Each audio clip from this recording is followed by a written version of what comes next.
right, everybody, I want to spend 5 to 7 minutes talking a bit about why I consider myself a fanatic. First, I'll elaborate a little bit on the introduction. Of course, my name is Mollie. I was born and raised in San Jose, California, and I first moved to Sacramento in 2001 when my husband and I bought our first home along with our oldest son.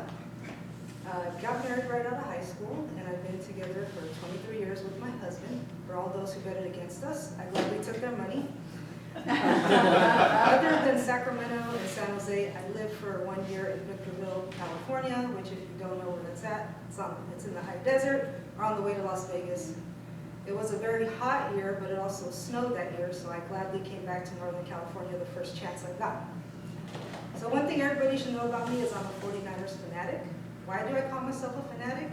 Well, a fanatic is defined as a person marked by excessive enthusiasm and often intense, uncritical devotion. And I fit that mold.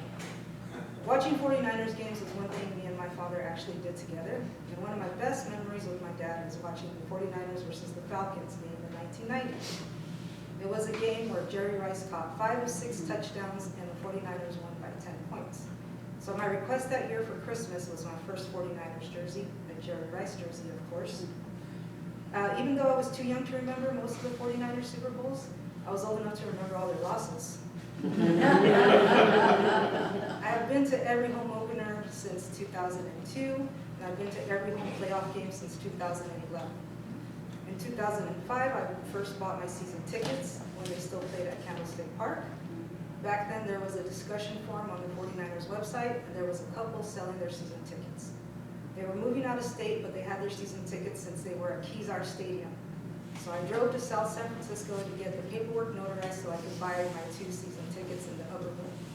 I only paid $1,000 at that time. I don't even want to tell you how much I paid for Levi Stadium, but I digress. If this doesn't tell you how much of a fanatic I am, I have another story to tell you. As much as I love my husband, one of his faults is that he's a Raiders fan. Yes, it was really painful when the Raiders signed Jerry Rice to their team, but it's just like the Raiders to try to capitalize on the 49ers' success and sign all their old players.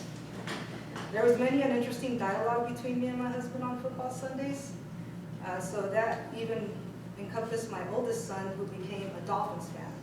I think he liked the little Dolphins logo when he was a kid, and he's been a fan ever since. So in saying that, even when the 49ers went through their Dennis Erickson, Chip Kelly era, which I don't know if you all remember that, I still bought my season tickets. I made a bet with my husband when the 49ers were doing pretty bad. I think they went 2-14 one year, and the Raiders were actually doing pretty good. I told him the next time the 49ers made it to the Super Bowl, I was going to get a 49ers tattoo. He gladly took me up on that bet, not thinking that it was going to happen anytime soon. Well, in 2013, they did make it to the Super Bowl, and guess what? I got my 49ers tattoo. There was a tattoo shop in Carmichael that were giving 49ers tattoos for $49. So I stood in line for an hour and a half to get my 49ers tattoo.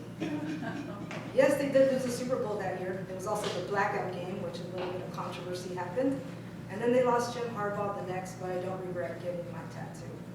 So yes, I'm a 49ers fanatic.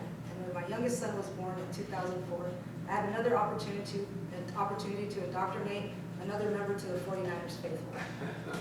So now my youngest son and I go to most of the home games together, and then we watch their away games at home. There's a shuttle bus that leaves out of West Sacramento, and it's much cheaper than driving, and I also don't have to pay for parking. It's also a good experience to be on a bus with a bunch of other 49ers fanatics. Yes, from time to time we do have some away game teams that join the bus, but as long as they bring good beer to share, all is forgiven. Just kidding. The most annoying are the Seahawks and Cowboys fans. So far, our biggest highlight is watching the 49ers beat the Cowboys at home last year in the playoffs. If you're a 49er fan, you know how enjoyable that was, especially that they knocked them out of the playoffs 2 years in a row. We also started a new tradition, my son and I, where we go to one home game every year and stay at the hotel across the street. From time to time, we do see players going into the lobby, and it's a little bit of a mini vacation for my son and I. So this is a little bit about myself and why I call myself a 49ers fanatic. Thank you.